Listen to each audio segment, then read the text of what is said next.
काय झालं पिल्लू मामा? ओ हो पिल्लू, काय झालं तुम्हाला? काय झालं रे?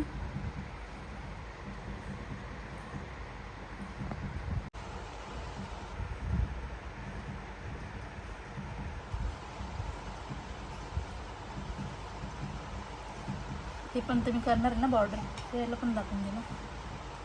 मार्कर पण नाही बाबू.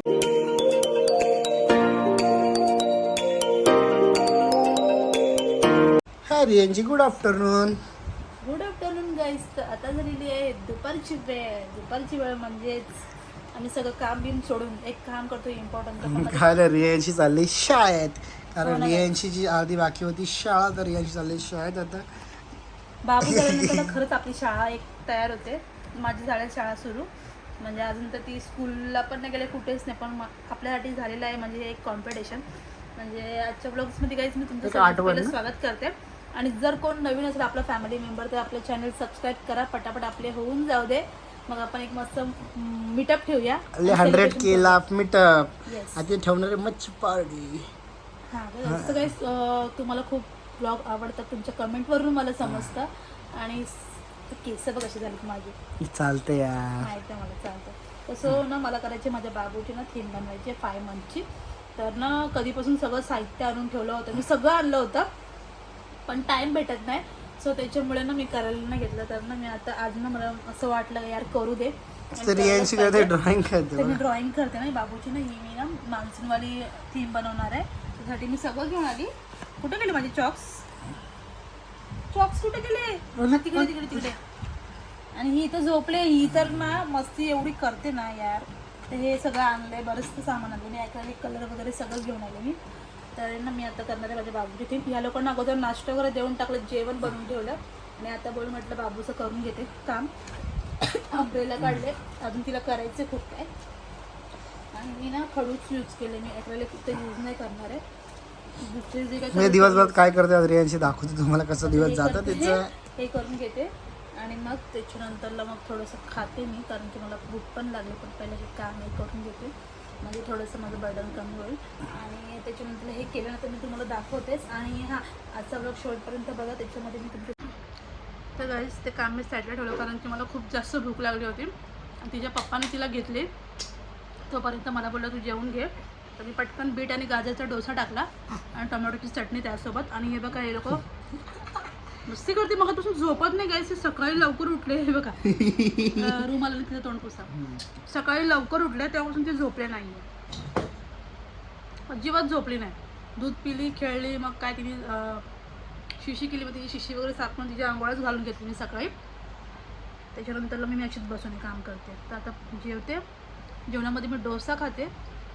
डोशामध्ये गाजर बीट हेच आपलं मेन आहे, जे खूप हेल्दी असतं जास्त, ते मी खाते याच्यात टाकून. आणि टोमॅटोची चटणी खूप छान लागतं.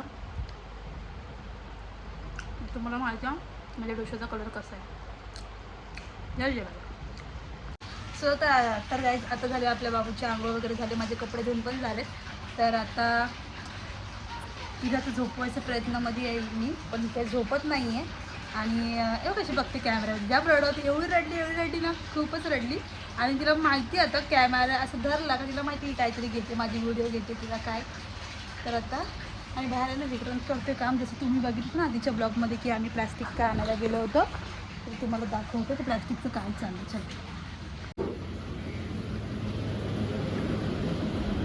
मला असे कपडे वाट टाकायला पप्पा आणि विक्रांत करतात काम, कारण की आम्हाला बाहेर बांधायचं आहे प्लास्टिक, कारण की पावसाळ्यात सगळं पाईप आम्ही जाऊ नये तिथं स्कूटीवरती, कारण की ना या टाईम भेटत नाही जायला. म्हणून बसू का खालती? नाही मी खालती येते. चला लाईट चालूच आहे आणि पावसाचं वातावरण.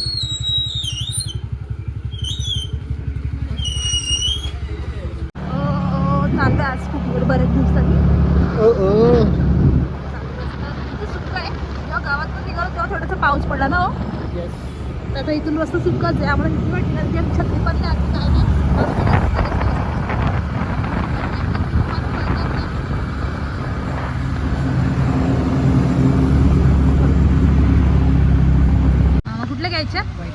वाईट का बघा हे हा ना प्रदूषण करतो.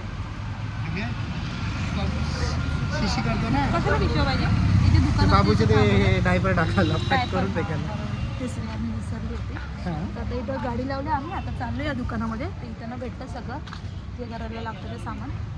तर हां आम्ही पहिले इकडंच येऊन घ्यायचो काय पण तेव्हा इथं राहायचं. ते पिशव्या का घेतात नाही तेव्हा कारण की बाबूचे डायपर फेकण्यासाठी असं कसं पण डायरेक्टली डस्टबिनमध्ये नाही टाकू शकत. गेलं बरं तो डस्टबिन कसं झालं घाबरली हे होतं इथं. सगळं विक्रम घेते आता पिशव्या. आता बघू मी पण काय बघते काय सुद्धा घेते. कधीपासून घ्यायला घे ना ते सगळं भेटतं जायचं. आम्ही इथं होतो ना राहायला तेव्हा आम्ही इथून सगळं सामान घेऊन जायचं. काय आता काय जंगलात राहतो का? हा ना ठीक आहे ना जंगलात कितना होता तू चला हे ना किलोवर भेटतं का हे पिशवी ब्लॅकवाली. व्हाईट वाला कितने का बोलता? व्हाईट वाला सस्ता रहता है सस्ता नहीं है, व्हाईट वाला थोड़ा जल्दी है ना. चला अजून पण सगळं चालूच आहे. व्हाईट महंगा है कि ये महंगा? वाइट महंगा है. चिकन वाला काय झालं आता एवढ्या दिवसात ना गाडी घेतली हातामध्ये असंच होणार ना. पण झाली चालू आगा स्टार्टर होत नाही. स्टार्टर नाही बसू का आता तरी बसलेली उठवली मला त्याच्यावर. तुला काय बसते वन साईड बसू आता उतरायलाच लागेल ना. हां चला आता तर आम्ही पिशवीच घेतले. चलो इथलं तुटलं आहे गाईस. जे इथं होते ना छोटे छोटे दुकानं बाहेरचे सगळे तोडले ना. फक्त मच्छीवाल्यांना तरी बसवले का त्यांना बसवले हो ना. तुला खायला लागतं ना. हां का म्हणून का हे बघा इथं पण सगळे बाहेर असायचे भाजीवाले. आता भाजीवालीच नाही आहे. आणि मला भाजी मी त्या आईकडनं घेतली जिथे ती आई बसायची ना तिच्यावरून घ्यायची. आता दोनों गाडी चलो किती कांदे बात फ्राईड राईस केलं त्यांना. ऐक ना ते ड्रिंक्स आहे ना आपले हां 50 रुपये पाव किलो. ठीक आहे घे ना. 20 रुपये. मग काय घ्यायचं टोकरीत दाब घे. किती बोलले अर्धा किलो पाव किलो काय किलो घेते ना मग परत पप्पा आणतीलच ना. घे अजून घे.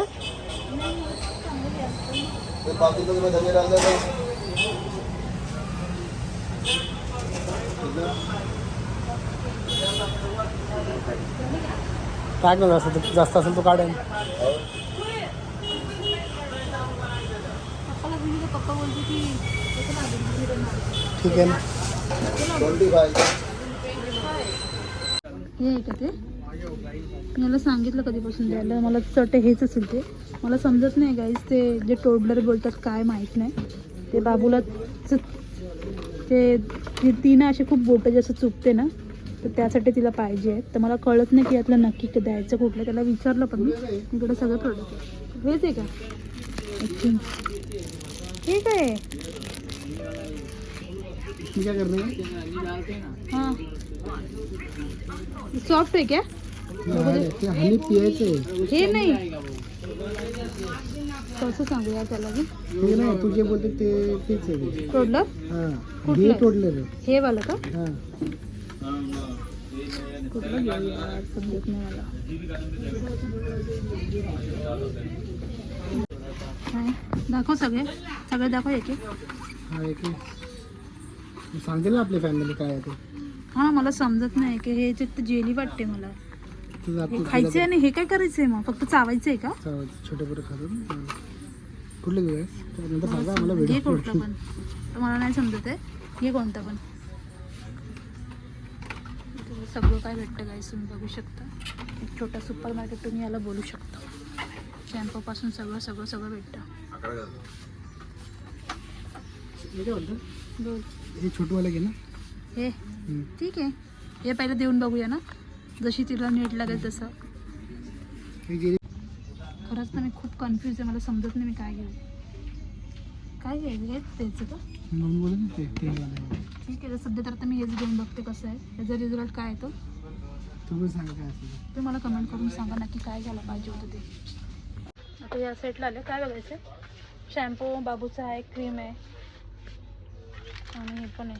हां हे बघ कितीला इथं ॲक्च्युली तसे मी घेऊन ठेवलेलेच आहेत घेऊन आले किती 150 150ला एक हे झाकण लावलं ना त्याला म्हणून का झाकणचे पैसे घेतले का गाईस 50 रुपये.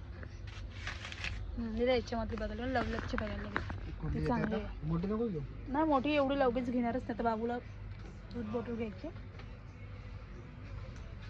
हे काय आहे मग हे काय आहे? चिकू आहे. काय चिकू ते पण ते हे काय दाताचं दिले वाटतं काय समजत नाही बाबा. चला गाईज ना काय समजून तुम्ही मला कमेंट करून सांगा मला काय घ्यायला पाहिजे काय मला कळत नाही काचीची घेऊ. काय. चला गाईज तुम्ही बघू शकता आमचं गाव जाताना आता चाललो आम्ही घरी. चला बघा सूर्यवंशी. आणि पाऊस नाही पडला आज. या रस्ता का भारी वाटतो का काय घेऊ चायनीज बिनीज तुला इकडून आणि गोष्ट मी जस्ट आता बाहेरून जाऊन आली त्याच्यानंतरला बघते ना बाबू झोपली होती मस्तपैकी वस्तू घेऊन आले काय ना काय. आणि आता आलेला विक्रम वगैरे लोक जेवायला होते कारण मी बाहेर जायच्या आधीच मी जेवली होती. मेथीची भाजी आणि चपाती खाल्ली होती तर आता मी मँगो खाते झोपायच्या आधी म्हणजे झोपायला टाईम अजून एक दीड तास आहेच झोपायला तोपर्यंत फ्रूट खाते. म्हणजे आज माझ्याकडे खायला मँगो आहे तर हा माहीत नाही कोणता सीझनचा मँगो आहे. तुम्हाला मी नेक्स्ट ब्लॉगमध्येच सांगेन ना कुठला मँगो होता तो. कारण तुम्ही पण एवढ्या पावसामध्ये तर कुठला मँगो खाते आणि एकदम गोड आहे मँगो. मी याचे 4 पीस खाणार आहे आता तुम्ही पण या खायला.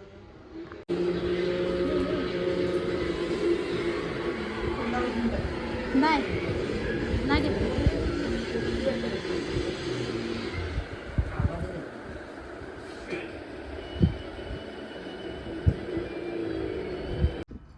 तर गाईज आता तर तुमच्यासोबत मला बोलायचं होतं जसं की मला 2-3 ताईंनी असे कमेंट केल्या होत्या जे आपल्या यूट्यूब फॅमिलीमधले आपले सबस्क्रायबर आहेत त्यांनी कमेंट केली होती की म्हणजे 2 वेळा मला वाटतं त्यांनी कमेंट केली होती.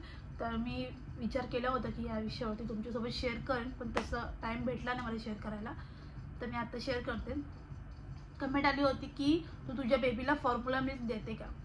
तर एकदम खरं सांगते तर कोणच सांगत नाही असं की देते की नाही. तर मी खरं सांगते मी माझ्या बेबीला फॉर्म्युला मिल्क देते कारण की गरज होती तिला फॉर्म्युला मिल्कची. सगळे असे बोलतील आता की 6 महिने तरी आपण स्वतः आपलं दूध द्यायचं असतं. आपण आपलं काम करत असतो आणि देवाने आपल्याला जर आई बनवले तर आपल्याला म्हणजे तिला जे बाळाला पाहिजे तेवढं दूध तर देवाने दिलेलं आहे आपल्याला किंवा आपल्या बॉडीनुसार ते आपल्यामध्ये बनलेलं आहे मी असं बोलेन. पण तरी पण काही लोकांची अशी समज आहे की यार ही डब्याचं दूध देते मुलीला तिच्या बापाला दूध देते डब्याचं तर हिला दूध नाही आहे की किंवा असं कधीच गैरसमज करून घ्यायचं नाही. आणि आपल्याला पण कधी कधी असं वाटतं आपल्याला जेव्हा विकनेस येते जेव्हा बाबाला दूध पाजतो आपण तर आपण दिवसभर तर सारखं तिला जर फीड करत राहिलो तर आपल्याला पण एक विकनेस येतो. आपल्याला पण असं वाटतं यार पूर्ण खालीचं वाटते दूध आहे की नाही आहे बनते की नाही बनते हा आपल्याला एक कन्फ्युजन असतं आपल्या डोक्यामध्ये. तर असं काही नसतं. जे आपल्या बाळाच्या कॅपॅसिटीनुसार माझे बाबू खूप छान आहेत ते खूप गोड आहेत ते तुम्ही बघू शकता. मी बोलते तर तिला मी साईडला उशी लावले आणि डायपर लावला आत्ता कारण की ती आहे ना पावसामध्ये सारखी सुसू करते सो त्याच्यामुळे तिला मी आता डायपर लावले आणि ती खूप छान प्रकारे ऐकते. मी बोलते ते खूप छान आहे माझी मुलगी खरोखर. म्हणजे ती मी कुठलं काम करत असेल ती रडत नाही काय नाही. फक्त एवढंच आहे की तिला मला सारखं घ्यायला लागतं रात्रीचं वगैरे किंवा काय आहे ना बाबू आहे ना हसते गोड आहे यार. तर आपण आपल्या टॉपिककडे येऊया. तर हो मी माझ्या बाबूला ब्रेस्ट मिल्क पण देते माझं आणि फॉर्म्युला मिल्क पण देते.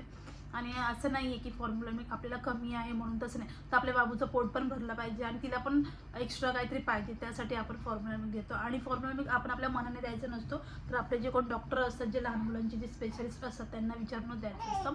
तर मी हिचे जे डॉक्टर आहेत जे हिचे स्पेशलिस्ट आहेत तिच्याकडे हिला घेऊन गेली होती जेव्हा मला असं वाटत होतं त्या टायमाला. आणि तुम्हाला माहिती जेव्हा आपली डिलिव्हरी होती त्या टायमाला आपल्याला इतकं म्हणजे जेवण पण जात नाही कारण की आपण ते नॉर्मल जेवण जेव्हा खात असतो आपल्याला ती सवय नसते खायची ते जेवण पण आपल्याला पोट भरून जात नाही. सो तर असं वाटतं आपल्याला कुठेतरी वाटतं की आपल्याला खूप विकनेस झाला आहे खूप आरामाची गरज आहे. आणि तुम्ही सांगा जर कंटिन्यू जर आपण जर ब्रेस्ट फिडिंग तिला करत राहिलो आपल्या बाबूला तर मग आपल्याला आराम करायला भेटत नाही आपल्याला जरा पण रिलॅक्स व्हायला भेटत नाही. तर त्या हिशोबाने पण फॉर्म्युला मिल्क चांगलं देण्यासाठी आणि एक चांगलाच आहे. तुम्ही तुमच्या बेबीला तुम्ही डॉक्टरकडे घेऊन जा त्यांना विचारा जे पेडिट्रिशियन असतात त्यांना विचारा की हिला काय सुटेल किंवा हिला काही दिलं पाहिजे का. ते जर बोलले हिला नीड आहे हिला खूप गरज आहे दिलंच पाहिजे तर आपण ते देऊ शकतो असे. तर मी माझ्या बेबीला खरंच चालू केलं आहे फॉर्म्युला मिल्क तिला देते. जेव्हा ती 3 महिन्याची होती ना तेव्हा मी तुम्हाला तेव्हा चालू केलं होतं तिला. पण तेव्हा तिची क्वांटिटी कमी असते म्हणजे डॉक्टर सांगतात त्यानुसार आपल्याला द्यायचं असतं. पण मी तिला माझ्याने जेवढं तेवढं मी माझं तिला अंगावरचं पण पाजत होती, कारण की ते पण खूप पाजणं जरुरी आहे. ॲक्च्युली 6 महिन्यापर्यंत आपल्याला आईचं दूध बाळाला द्यायचं असतं. पण कधी कधी आता तुम्हाला तर माहिती आहे, आता तर जे जनरेशन पण चेंज झाले आणि जो क्लायमेट चेंज झाला त्याच्यामुळे आपण जे खातो ते म्हणजे कसं काय झालं आपण जे खातो तर पहिल्याचे आता जे आता आपले मम्मी लोक वगैरे कोण असेल किंवा अजून कोण असेल जे लोक एजेड आहेत त्यांना असं वाटतं यार हे पावडरचं दूध नाही दिलं पाहिजे, अंगावरचं द्यायला पाहिजे. पण अंगावरचं द्यायला तर समोरच्या लेडीमध्ये तेवढी हे पण पाहिजे ना, तिने तेवढं खाल्लं पण पाहिजे ना, आणि खाण्यासाठी तेवढं तर गेला पण पाहिजे ना. तर आपण ह्या गोष्टी तर सोडूनच द्यायच्या.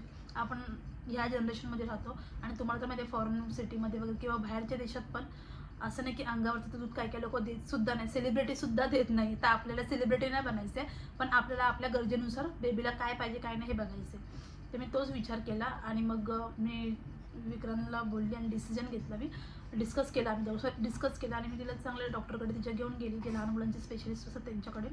त्यांना विचारलं, ते म्हटलं की पूर्ण म्हणजे तसं बोललं गेलं तर भरपूर लोक ब्रेस्ट फिडिंग करतात पण त्याच्यासोबत फॉर्म्युला पण देतात, कारण की ती गरज असते तेवढी. आणि माझ्या बेबीची तर हाईट वगैरे त्यानुसार तिला तर गरज होतीच. तर तेव्हा मी तिला चालू केलं आणि तिचं जे आहे जे तिला मी देते फॉर्म्युला, त्याचं नाव आहे ॲप्टेमिल गोल्ड. ते त्यांनी मला सजेस्ट केलं आणि ते खरंच खूप छान आहे. तर तुमच्या बेबीचं जर वेट गेन वगैरे होत नसेल किंवा काय तुम्हाला असं वाटतं बेबी खूप अशक्त आहे किंवा जन्म झाल्याच्यानंतर तिचा वेट कमी झालं त्याच्यामुळे कावीळ होते किंवा काय ना काय होत असतं, तर सो आपण डॉक्टरांना विचारून ते चालू करू शकतो. जर ते बोलले तर मी इथं कोणाला प्रोव्हाइड नाही करत की तुम्ही पण चालू करा. तुम्ही तुमच्या डॉक्टरांना भेटा आणि विचारा बेबीला ते चांगलं चेक वगैरे करणं, त्याचं वेट वगैरे सगळं काही गोष्टी बघून त्याच्यानंतर ते सजेस्ट करतील की हिला कुठलं सुटेल किंवा कुठलं द्यायचं किंवा काय ते किंवा नाही द्यायचं ते असं. तर चालू करू शकता. तर मी केलेलं आहे चालू, कारण की नाही बाबा मला तर असं वाटत होतं नाही यार मी खूप थकते आणि त्याच्यामध्ये इव्हन आपल्याला घरातली कामं असतात, प्लस बेबीला सांभाळायचं असतं, नवऱ्याला सांभाळायचं असतं, बऱ्याचशा गोष्टी असतात आपल्याला. तर त्याच्यामध्ये मला असं वाटलं म्हणून माझं योग्य डिसिजन घेतला आणि तिला फॉर्म्युला मी 3 महिन्याच्या नंतरच चालू केलेलं आहे. पाणी आलं वाटतं, आमचं पाणी पण गेलेलं आहे. तर म्हणून मी डायपर लावलं, कारण की खूप सारे कपडे जमत राहतात आणि कपडे वाळत टाकलेत मी.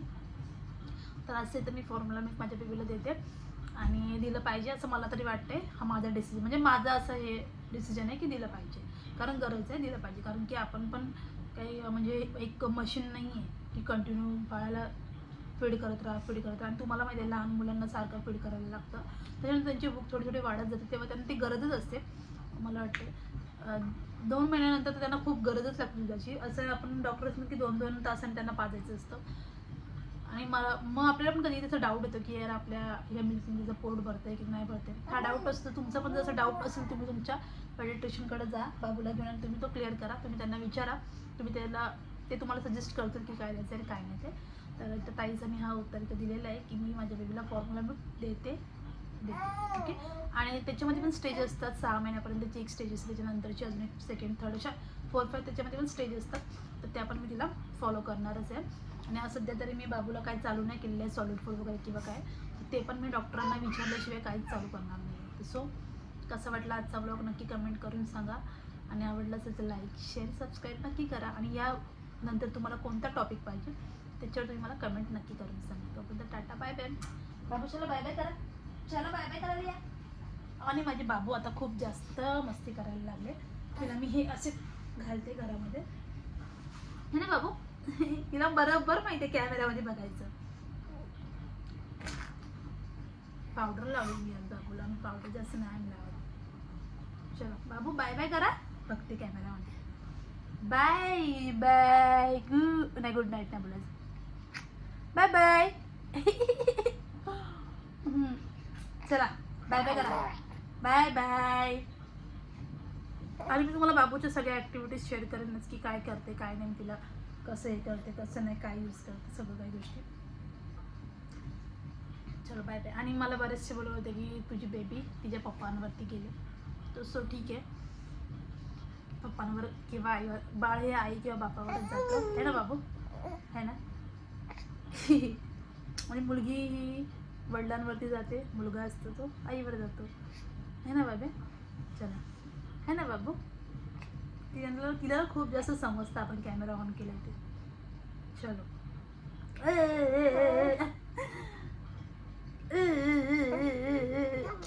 कुठे बघते कॅमेरा, मी इकडे लावले बच्चा. ठीक आहे चला बाय गाईज चला बाय बाय